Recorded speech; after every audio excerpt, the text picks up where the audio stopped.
Hello, and welcome to another episode of the Muscleful Life podcast. I am Mike Matthews, and this one is all about meal planning. Now, I am going to make a couple of assumptions as to why you are here listening to me talk. Sure, I know you want to learn about meal planning, but I would also wager a cheat meal or two that you are looking to achieve something very specific, namely weight loss or muscle growth or God's willing, a little bit of both. And if I'm right, this might be the most important meal planning piece you have ever listened to. And I know, but seriously, that is actually not hyperbole, because by the end of this podcast, you are going to know a lot more than just how to make a meal plan. You are going to know how to get the body you want, eating the foods that you love, for the rest of your life. So imagine for a minute, no more fad diets, no more forcing down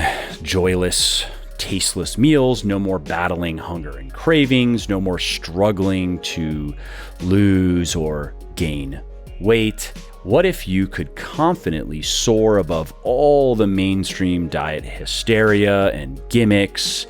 What if you could use your diet to feel completely in control of your body composition and health? And what if you could do those things without having to follow a bunch of restrictive rules or give up all the foods you actually like to eat? Well, I'm here to tell you that those things are possible and are actually pretty easy, really, once you know what you're doing. So I hope I've got your attention.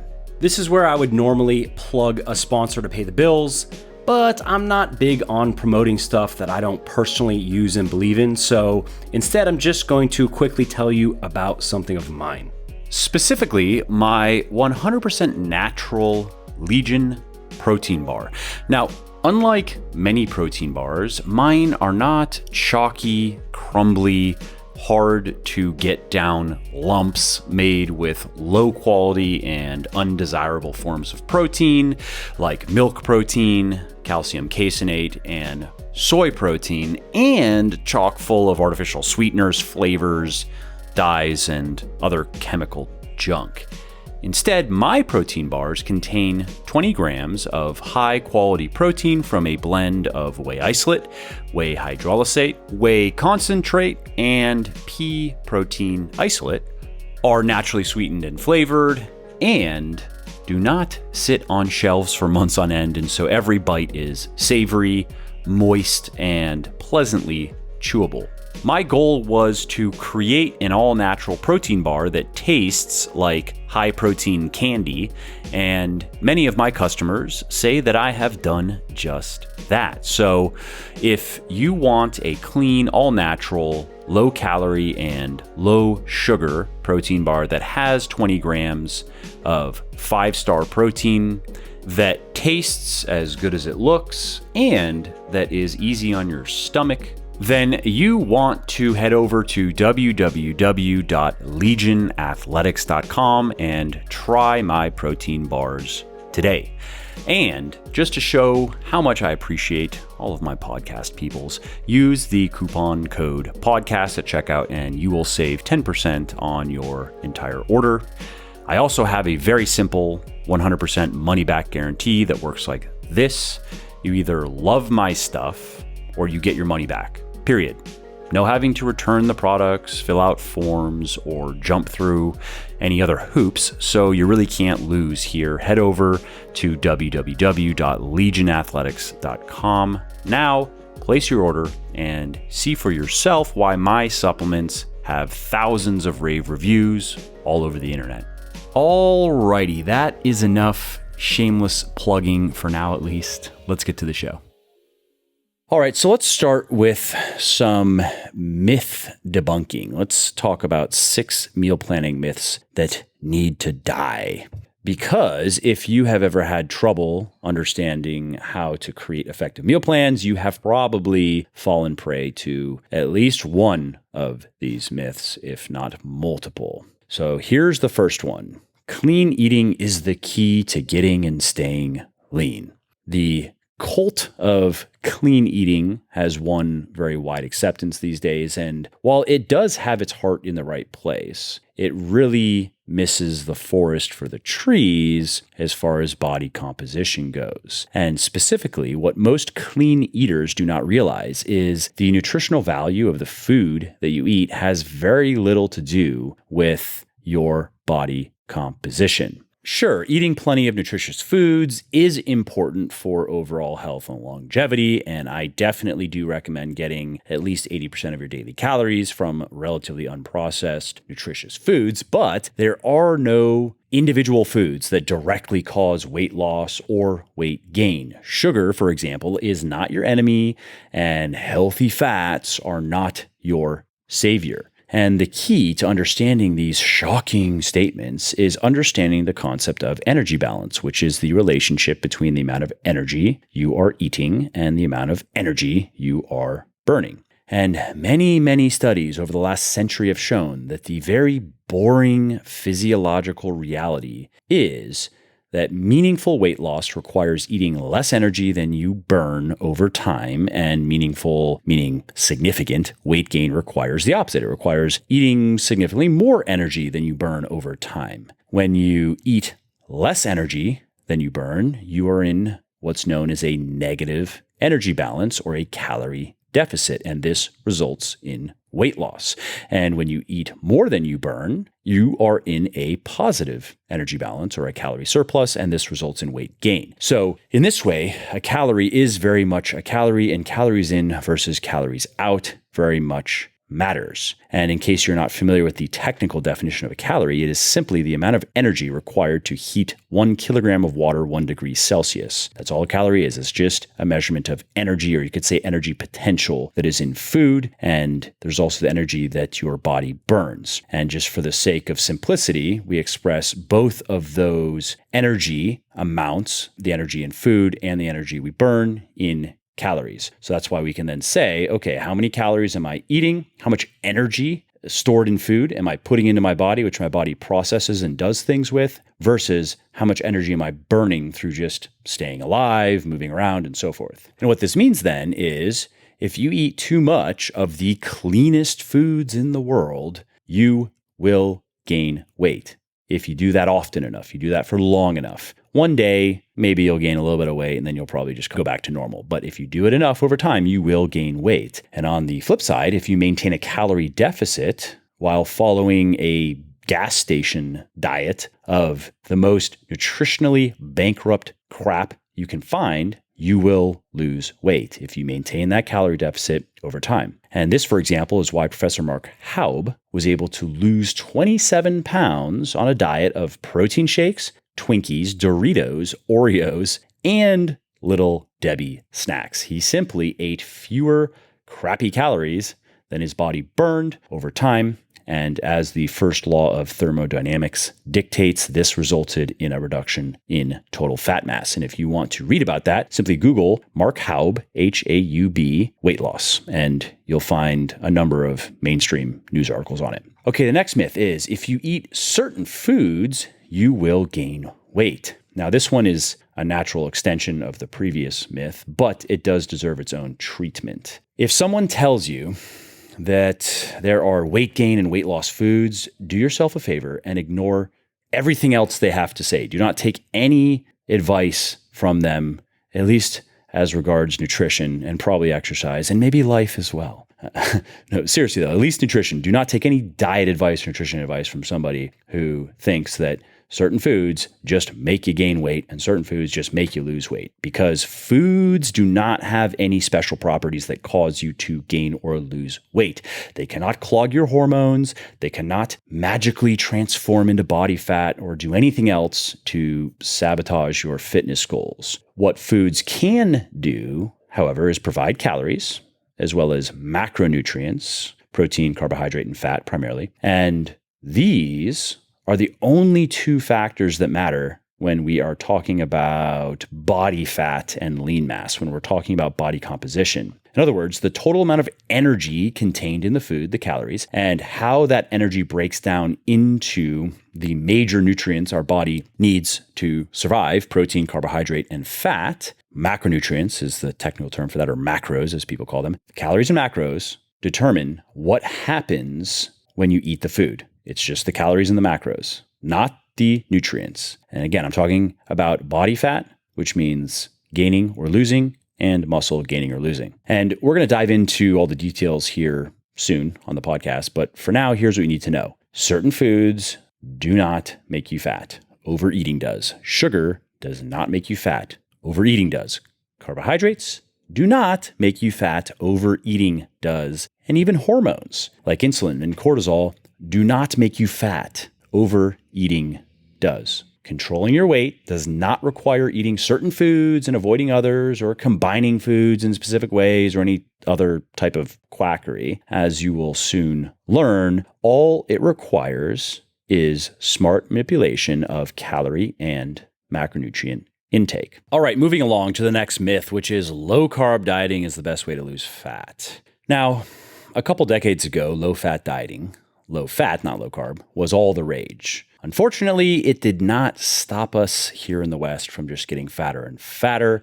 And now the mob has turned its ire to a new enemy, the carbohydrate. This is the little bastard that is responsible for all of our waistline woes, we are told. And if we just banish it forever, we can live long, lean, healthy lives dreaming about pizza and ice cream. Well, I am delighted to give you some good news. If you are physically active and you aren't diabetic or pre-diabetic, you have no reason to follow a low-carb diet unless, I guess, you just really enjoy it. In fact, it is much more likely that a high-carb diet is an all-around better choice for you, and especially if you train your muscles regularly. And yes, that's true, even when you want to lose weight. But let's back up for a minute. Let's talk about why low-carb diet research out there is very misleading. Because I know that there are many low-carb evangelists that have studies that they offer as irrefutable proof that low-carb dieting is better for weight loss, among other things. Some people even say it's better for muscle gain. And it often sounds very scientific and it sounds convincing and understandably wins many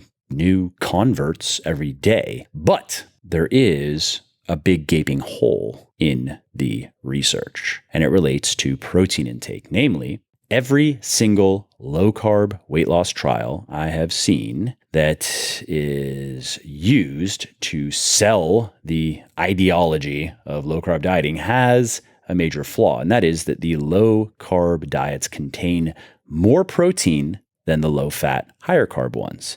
And yes, that's one for one without fail. And the reason this presents a serious problem is it means that we are not looking at a true apples to apples comparison of dieting methodologies. Instead, we are looking at how a high protein and low carb diet fares against a low protein and high fat diet. And yes, the former wins every time. But is it because of the low carb component, or is it because of the high protein? Anti-carbers will, of course, say it's the magic of low-carb eating, but are they right? Well, to know that, we would need to look at weight loss trials that kept protein intake high in both the low and high-carb groups. And fortunately, there are quite a few of those studies out there. There are probably 6 or 7 now, and their findings are summarized well by the following that I'm going to share with you from a study conducted by researchers from Harvard University. Quote, reduced calorie diets result in clinically meaningful weight loss regardless of which macronutrients they emphasize. In other words, so long as you maintain a calorie deficit, raising or lowering carbohydrate intake does not significantly impact fat loss. I think it's also worth reviewing a recent and rather extensive meta-analysis conducted by researchers from several universities that involved the review of 19 different weight loss trials. And I quote, trials show weight loss in the short term, irrespective of whether the diet is low carbohydrate or balanced. There is probably little or no difference in weight loss and changes in cardiovascular risk factors up to 2 years of follow-up when overweight and obese adults with or without type 2 diabetes are randomized to low carbohydrate diets and isoenergetic balanced weight loss diets. And last but not least, I should mention that I myself have worked directly with thousands of people, helping them lose thousands, tens of thousands, who knows, maybe hundreds of thousands of pounds at this point collectively. And I can tell you with absolute certainty that you can get the body of your dreams eating the carbs that you love. So long as you keep your protein intake high, you are not going to lose fat faster on a low carb diet, and you actually are probably going to have more problems than with a high carb diet. You're probably going to be generally hungrier. You're probably going to struggle more with cravings. Your workouts are going to be worse. There are significant downsides to low carb dieting in the context of weight loss in particular. Okay, the next myth, very low calorie dieting is the best way to drop pounds quickly. And it's true, actually. If you starve yourself, yes, you are going to lose weight quickly. If that's how we are defining best, then sure, it is the best way. But if we want to consider the qualitative aspect of the pounds that you're losing, are you losing muscle? Are you losing fat?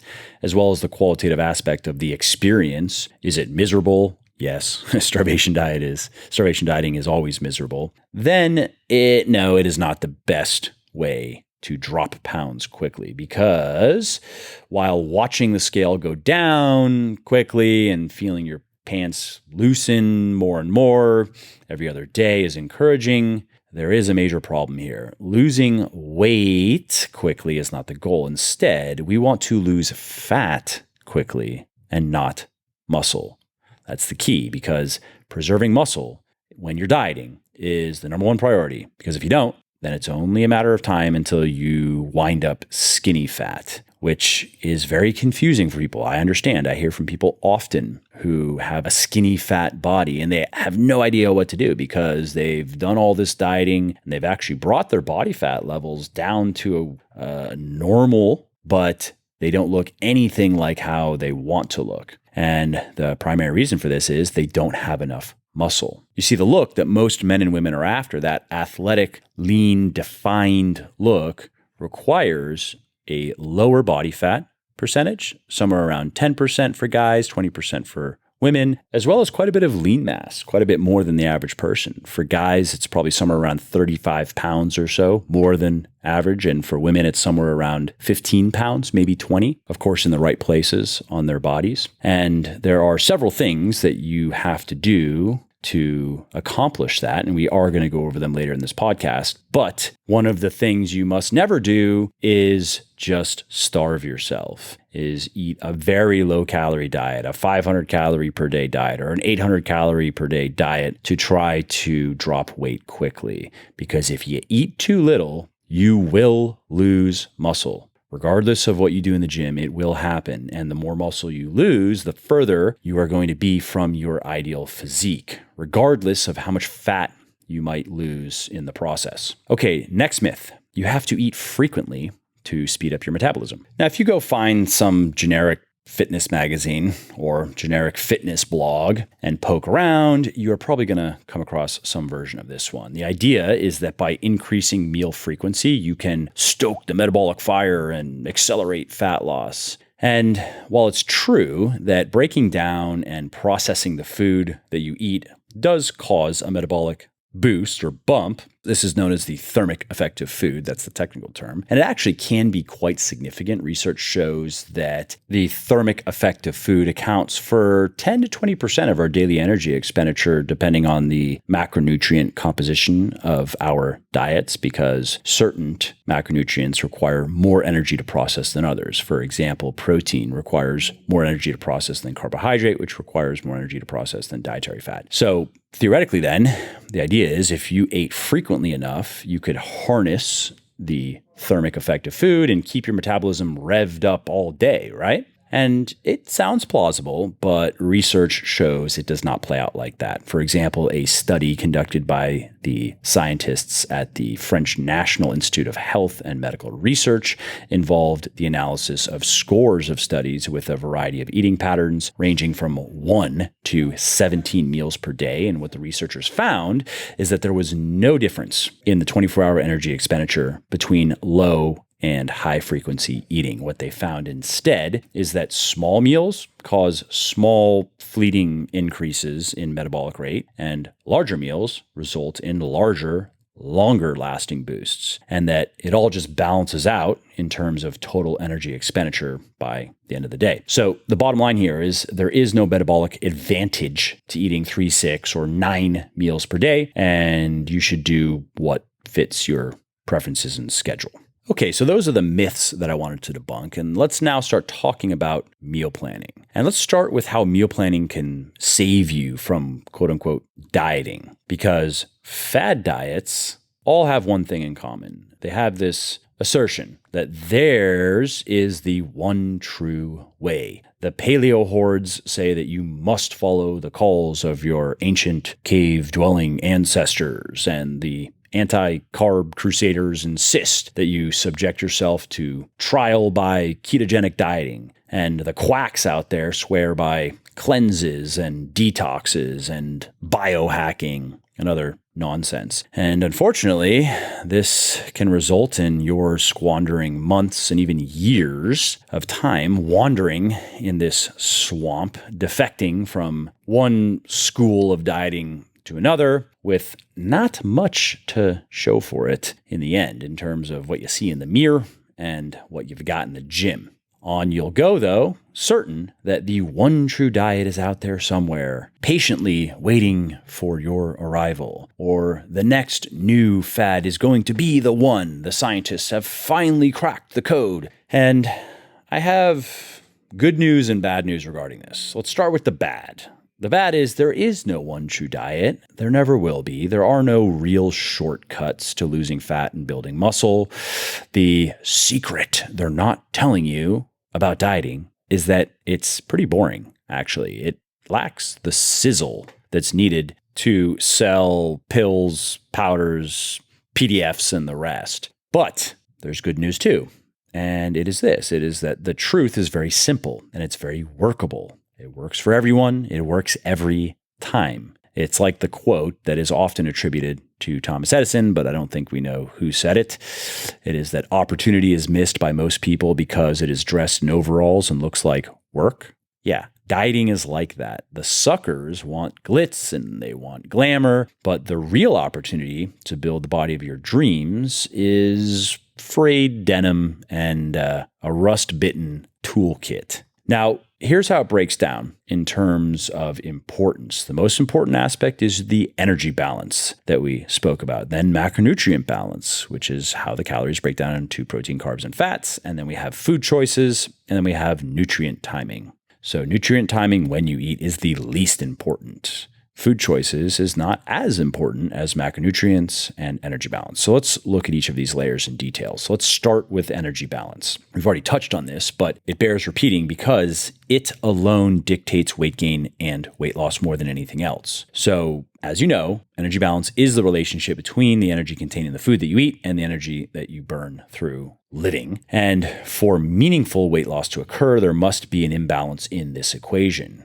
In other words, the output must exceed the input. The calorie deficit must be there for weight loss to occur. And if you want to gain weight, there must be a calorie surplus, there must be an energy surplus. And no, this isn't just theory. It is, at this point, an immutable, indisputable scientific fact. This is why every single controlled weight loss study conducted in the last 100 years, including countless meta-analyses and systematic reviews, have concluded that meaningful weight loss requires energy expenditure to exceed energy intake.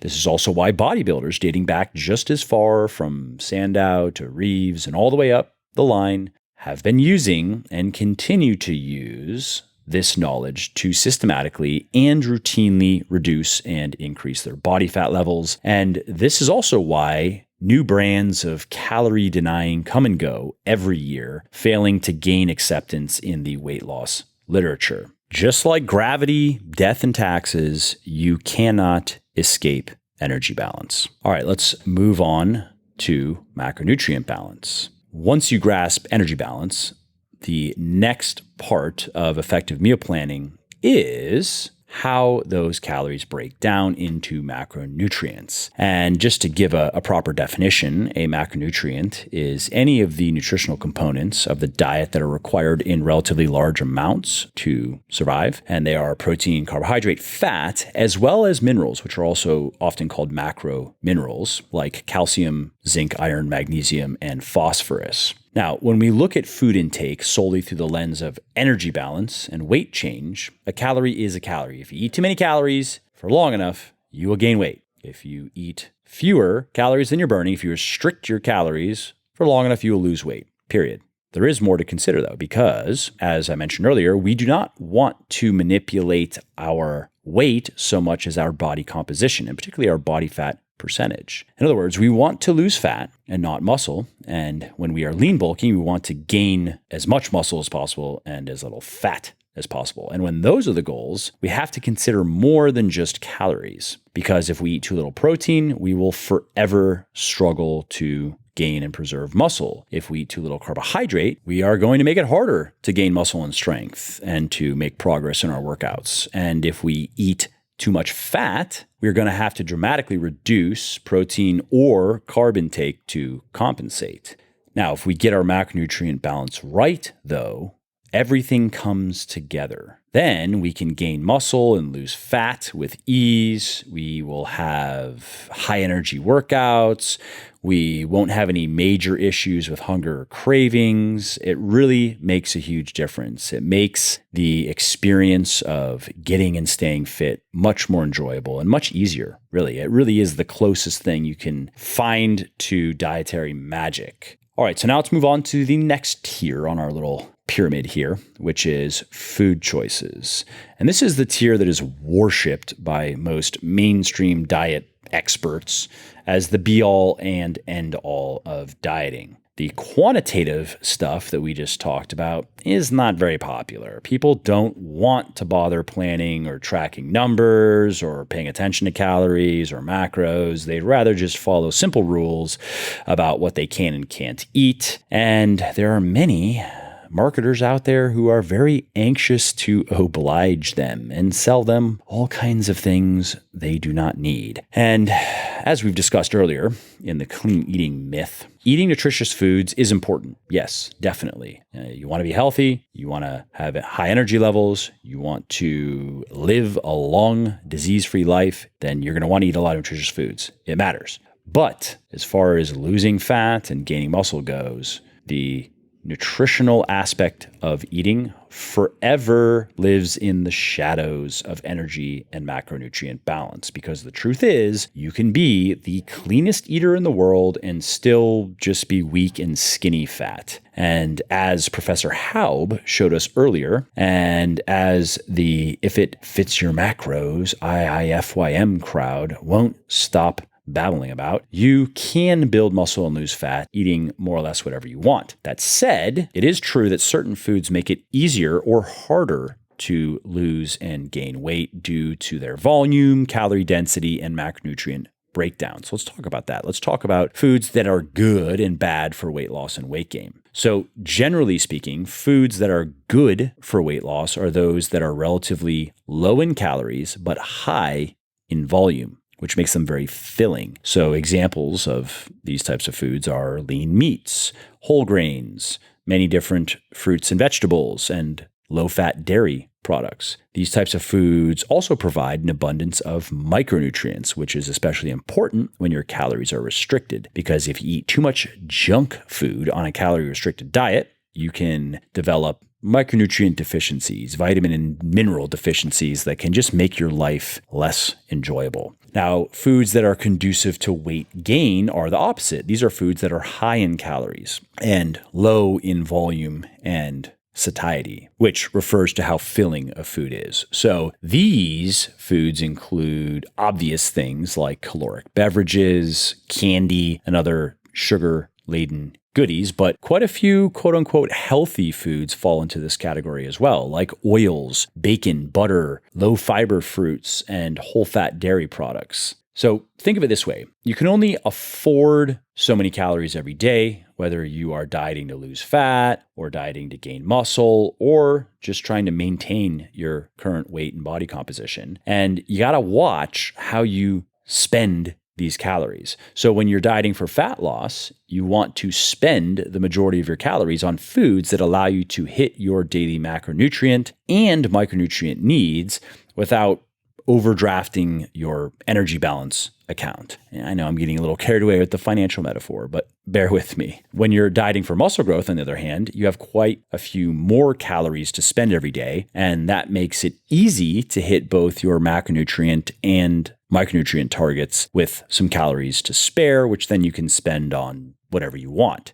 Now, don't mistake this part of the podcast as me railing against healthy foods. I am not a fan of the people trying to prove that you can eat junk and get shredded. Long-term health matters more than getting super lean while eating boxes of Pop-Tarts every week. Now, I mentioned this earlier, but a good rule of thumb is if you get the majority, say 80% or more of your calories from relatively unprocessed, nutrient-dense foods, you can fill the remaining 20 or less percent with your favorite dietary sins and be perfectly healthy, muscular, and lean.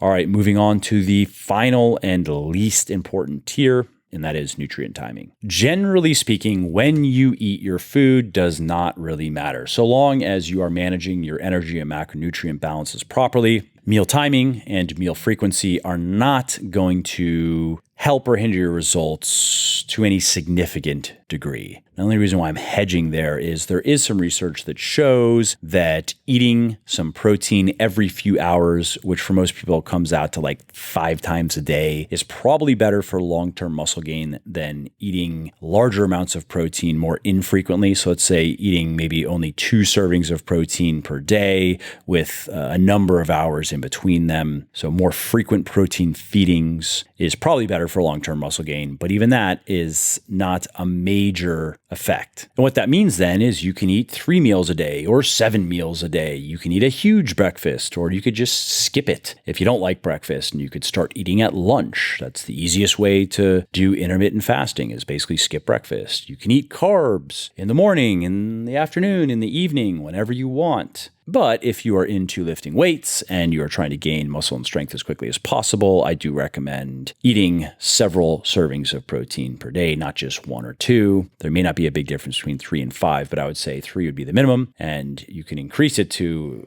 as many as you'd like. But practically speaking, it's like 3 to 6 servings a day is how most people like to break it down. I should also mention that there's a fair amount of evidence that eating protein after workouts can help you build muscle and strength over a longer period of time. And also, if you have not eaten protein within the 2 hours or so preceding your workout, it's probably a good idea to have some protein before. So you have some protein before, at least within a couple hours of training, and then some protein within, let's say, an hour or so of finishing a workout. And that is one of those things that also makes a slight difference over time. But as a natural weightlifter, we really need all the help we can get. So if we can get a slight advantage by eating protein more frequently throughout the day and having some protein before and after we train, then we should do that. Creatine is similar, a supplement like creatine. By itself, it's not a game changer, but it does help you gain muscle and strength faster, and so throw it in. Because while the effects of each individual strategy may not be that impressive, the cumulative effects can be fairly significant. All right, so now let's talk about how to create meal plans for losing weight, because you now have the basic theory under your belt. It's time to put some rubber on the road. And I want to start with weight loss because that is on more people's minds than weight gain. So as you know, the key to losing fat is maintaining a calorie deficit over time. So the first step is working out how many calories you should be eating. And that first means that you need to work out approximately how many calories you are burning every day. Now, I did recently record a podcast on this, so if you want to dive into the details of how to determine this, then listen to that podcast. If you want to just go straight to a calculator that'll just do the math for you, make it nice and easy, Google Legion Athletics Diet Meal Plans, and you'll find an article that this podcast is based on. And in that article, there is a calculator that just does the math for you. And the resulting number from the calculator is a fairly accurate measurement of the total amount of energy your body is burning every day. And this is generally known as your total daily energy expenditure, or TDEE. And what that means is if you ate that amount of calories every day, your weight would more or less remain the same. Sure, it would fluctuate slightly up and down over time, but more or less the average would remain the same. And that means then to reduce your weight, you're going to have to eat less than that number. How much less, though? Well, I recommend a moderately aggressive calorie deficit of about 20%, maybe as high as 25%. Anything larger than that can cause unwanted side effects associated with starvation dieting. So what this means then is you want to set your daily calorie intake to somewhere around 75 to 80% of your total daily energy expenditure. And for example, my total daily energy expenditure hovers around 3,000 calories. So when I want to lose weight, I set my intake to about 2,300 calories. That's usually where I start. Sometimes a little bit higher. Sometimes it's 2,500. So let's just say it's in the range of 2,300 to 2,500. Once you have your calories worked out, the next thing is your macronutrients. It's time to turn those calories into protein, carbs, and fat targets. And here's an easy way to do it. I want you to eat 1 to 1.2 grams of protein per pound of body weight per day. And if you are very overweight, so if you're a guy over, let's say, 25% body fat, or a woman over 35% body fat, modify that to 40% of your daily calories. I want 40% of your daily calories to come from protein. And to calculate that, all you do is multiply your total daily calories that you have to eat by 0.4 and then divide that by 4. That number is your target for protein. And you can just round it up or down so it's easy. If it's 173, you don't have to go for 173, just go for 170. And the reason why that works is there are about 4 calories in a gram of protein. Okay, next,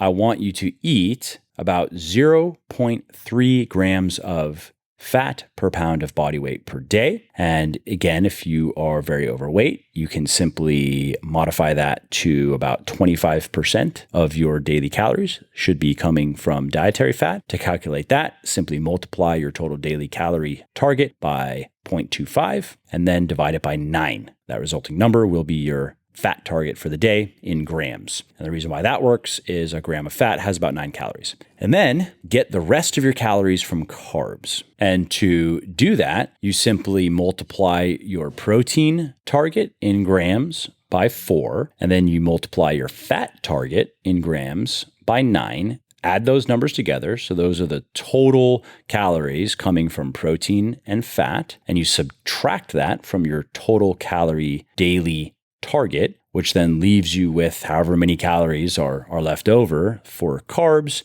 And then you divide that number by 4. And that will give you your daily carbohydrate target in grams. And the reason that works is there are also about 4 calories in a gram of carbohydrate. Okay, so let's see how this plays out for me. So I weigh 200 pounds. Let's say I was cutting and I was starting at 2,500 calories. So I would eat 200 grams of protein per day, 1 gram per pound of body weight. That's 800 calories, 200 times 4. And I would be eating about 50 grams of fat per day, 0.25 times 200, and that comes out to 450 calories, 50 times 9. Then I would add those two together to represent the total calories, the total daily calories that are going to be coming from both protein and fat. So that's 1,250 calories. And I would subtract that from my total daily target of 2,500 for 1,250 calories. And then I would divide by 4 to determine how many carbs, how many grams of carbs those calories represent, which is 312, but we'll go to 310. Or maybe I would just go to 300 to make it easy. And that's it. Now, once you have your numbers, it is time to turn those numbers into a meal plan that you will actually enjoy. And to do that, you can start by just making a list of foods that you would like to eat every day, and then head over to Calorie King to learn their macronutrient profiles. And many people like to use Excel for this, listing the foods and their protein, carb, fat, and calorie numbers in side-by-side columns. And then you just need to start piecing together meals using those foods until you're happy with the setup and until you're within, let's say, 50 calories of your daily intake target if you're cutting, and 100 if you're lean bulking or maintaining. And if you want to see some examples of these types of meal plans. Again, just Google Legion Athletics meal plans or diet meal plans. You'll find an article that this podcast is based on, and it has some examples of meal plans. So once you've made your plan, you now just stick to it every day. And then if along the way you get tired of certain foods or meals, you simply replace those foods or meals with other things that you would like to eat that fit your numbers. It really is that simple. Okay, now let's talk about creating meal plans for building muscle. Because when you want to lose fat, we know that you need to eat less than your TDEE over time. You need to be eating less energy than you're burning over time. When you want to maximize muscle growth, however, you want to eat a bit more. Now, I don't want to go into all the reasons why that is here, but if you want to learn more about that, search for Legion Athletics clean bulking, and you'll find an article that I wrote called How to Successfully Clean Bulk in 6 Steps or something like that. And I think there's also a podcast actually that I recorded on the same topic. So if you'd rather listen to me explaining it, then search my podcast feed for clean bulking. But for the purposes of this podcast, all you need to know really is that when you want to maximize muscle growth and strength gain, you should be eating about 10% more than your TDEE over time, than your total daily energy expenditure over time. So you want to take that number that you've calculated, hopefully just using the calculator that I've referred you to, and you want to add 10% to that and just eat that number every day. That's the easiest way to go about it. Now, if you are an intermediate or an advanced weightlifter who wants to gain as little fat as possible and you're not going to be gaining much muscle, then you might want to get a little bit more granular with your daily intake. For example, you may want to cycle your calories, which I've written about. If you Google Muscle for Life, calorie cycling, or if you search my podcast feed, you'll find an episode on calorie cycling. But for most people, for people who have, let's say, less than 2 or 3 years of heavy, proper weightlifting under their belts, this is the easiest way to do it. And the macronutrient breakdown for lean bulking like this is a little bit different. I recommend around 1 gram of protein per pound of body weight per day. You could go as low as 0.8 grams per pound of body weight per day if you really don't like eating protein, but 1 gram is easy, I think. And then set your fat intake at 0.3 grams of fat per pound of body weight per day. That is plenty for the purposes of maintaining health and performance. And then just get the rest of your calories from carbs. And you do that in the same way, you calculate that in the same way as in the weight loss scenario. So you take your total grams of protein, multiply them by 4, your total grams of fat, multiply them by 9, add those numbers together, subtract the sum from your total calorie target, your daily target, which is going to be your TDEE plus 10%. And that number now is the amount of calories that you should be eating in carbohydrate every day. To turn that into grams, you divide it by 4 and voila. So for me, for example, all right, 200 pounds, 200 grams of protein per day, 800 calories, 60 grams of fat, 0.3 times 200, which is 540 calories. Add those up. That is 1,340 calories from protein and fat, which means now that I have 1,960 calories for carbs every day, right? That's 3,300 minus 1,340. And then to turn that 1960 number into grams, we divide by 490 grams of carbs per day. And yes, that is a lot of carbs. And yes, that means that I would have some great workouts. All right, so that's it for putting your numbers together for lean bulking. So then you just take those numbers, again, turn them into meal plans and just follow the plans. All right, so before we wrap up, let's just quickly talk about apps, because if creating food menus and hitting different nutritional targets every day sounds daunting, don't worry. It is a little bit awkward, a little bit clunky at first, but it's pretty simple once you get into the groove and once you get a little bit of practice. And there are a few apps that can help. One that is very, very popular is MyFitnessPal. It's a free app for iOS, Android, and I think they also have a web app too, that easily allows you to track your calorie and macro intake. Just make sure that you do set your own custom calorie and macronutrient goals. Do not go with their default recommendations. There's also an app called Paprika, Paprika, that helps you organize your recipes, helps you make meal plans and create grocery lists. That's pretty useful. There's another one called Pepper Plate, which is similar to Paprika. It's a little bit less slick and user-friendly, but it is free. And then there's also an app called My Macros Plus, which is a simple food tracking app made specifically for us fitness folk. And as you can guess, it allows you to plan and track your macros. Alrighty, let's wrap up. The bottom line with all of this is you do not necessarily have to plan or track your food intake to lose fat or build muscle or maintain your body weight and body composition. But if you want guaranteed results and you want them as quickly as possible, then meal planning is the way to go, because a good meal plan takes all the guesswork out of dieting, and it ensures you don't over or under eat. And it also ensures that your diet meets both your macro and micronutritional needs. So no matter what type of diet you are following, meal planning can work for you. And all the information I've just shared with you in this podcast is really all you need to get results. Hey there, it's Mike again. I hope you enjoyed this episode and found it interesting and helpful. And if you did and don't mind doing me a favor, then please do give this video a like and leave a comment down below. Not only do I like to hear from everybody and I jump in and reply to as many comments as I can, it also helps other people find their way to the show and learn how to build their best bodies ever too. And of course, if you want to be notified when the next episode goes live, then just subscribe to my channel and you won't miss out on any of the new content. Lastly, if you didn't like something about the show, then definitely shoot me an email at mike@muscleforlife.com and share your thoughts on how you think it could be better. I read everything myself and I'm always looking for constructive feedback, so please do reach out.